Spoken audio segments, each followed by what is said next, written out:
Please like and subscribe. So, without further ado, let's get right into it. White will start with, of course, pawn e4, and we will play with d5, the Scandinavian defense. Now, white can't really make the move e5 in this position, because we'll go c5, and we have much better central control, and we're better. So, in this position, white's going to make the move e takes d5, Scandinavian defense. So, in this position, there are two main moves. Knight to f6, and queen takes d5. If queen takes d5, white will follow up with knight to c3. We go queen a5. And after a move like knight to f3, white is better here. And there are many lines that can arise. But we won't be looking at this variation today. We will be looking at knight to f6, the modern variation of the Scandinavian defense. Now, if you look closely at the position, we have two attackers on the d5 pawn, and white has 0 defenders. So in this position, the only way to save the pawn is the move pawn to c4. And this will happen a lot, especially if you're playing lower-rated opponents, or if your opponent is just greedy.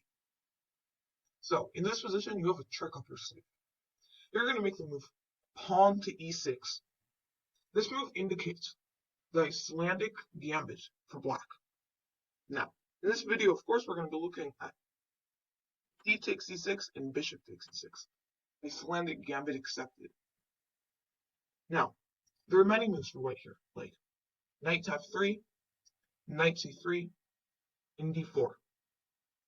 But in this video, we're going to be looking at the move pawn to d4. The best move, controlling lots of central space, and preparing to develop the dark square bishop to a place like f4. But after you see the move d4, we immediately, without any waiting, are going to make the move bishop to b4 check.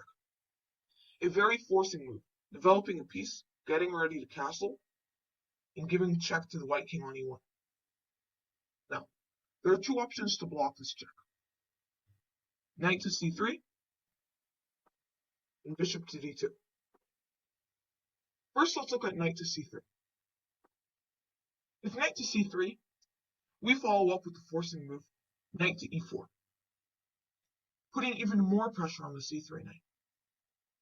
Now, of course, he can't make a move like a3, because after knight takes c3, we're just completely winning in this position. So, if he makes a move like, let's say knight to e2, just defending his knight on c3, well, unfortunately, this doesn't really work for him, because we go bishop takes c4, get our own pawn back. We have 3 pieces in the center in white territory.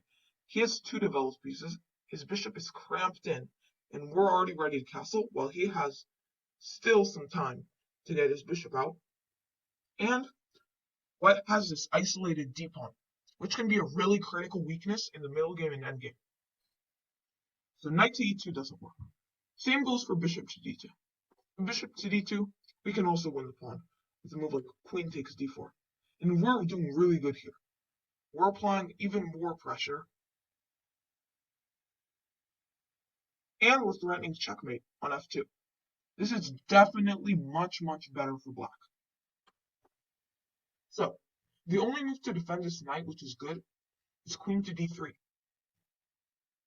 But after the move queen to d3, we're going to make the move bishop to f5. A sneaky move, putting the queen in the pin against the knight. Now, if, let's say, he makes a bad move, like let's say f3, we'll easily be able to take advantage of this with the move queen to h4. Check. Now, if g3 is played, we're obviously taking this, attacking the rook. And after h takes, queen takes, king d1, and bishop takes d3, we are winning the white wing.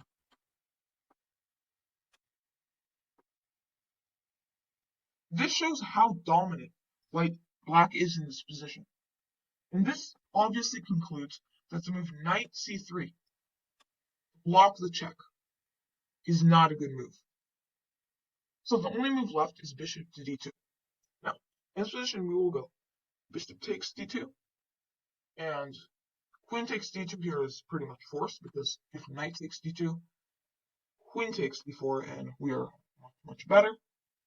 So after queen takes d2, we're going to make the move queen to e7, a sneaky move. Because let's say white just makes a normal move, knight to c3, let's say, then we have the move bishop takes c4. It looks like we're hanging a bishop, but actually the queen gives a discovered check to the king on e1, and we just pick up the free pawn. So white can't allow this. But I mean, if he goes knight to e2 to block it, we still go bishop takes. And let's say he goes bishop to e2 to block this, we still go bishop takes c4. Because if he tries to take, we'll see that his king is in the pin still. So the only move in this position is queen to e2, defending the pawn and getting out of the pin. Here, we will make the move knight to c6. And it looks like he has the fork move here.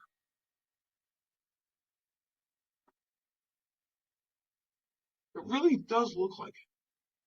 But we have some tricks up our sleeve, which start with the move knight to d4, attacking the white queen on e2.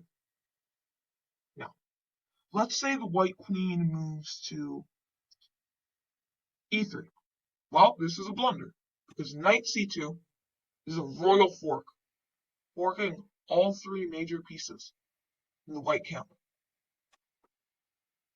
Let's say white makes the move queen to e5. Well, this is also completely losing, because after queen to b4, bam! Let's say knight to c3, queen takes b2, attacking the rook on c1 and the knight on c3. We are completely winning here. He has no defense against us winning one of his pieces, and his king is trapped in the middle of the board with no escape to safety. So queen e5 is also not an option. And neither are many of the other moves. Because still, let's say if he makes just a regular move like queen to d1, still we have the move queen to b4 check. Still that works. But we even have a move like bishop to f5, threatening knight c2, even better, because it comes with check, and this is automatically winning us a rook. So queen d1 also doesn't work. And neither do many of the other moves. So, from these variations today, we can conclude that we've learned a bunch of lines against d4 by white in the Icelandic Gambit Accepted, and that white won't stand a chance if he plays this against us. Thank you so much for watching this video by Cool Chess Tricks. Please like and subscribe if you want to see a part 2 and part 3 and part 4 of Annihilate 1 and 4. Thank you for watching this video.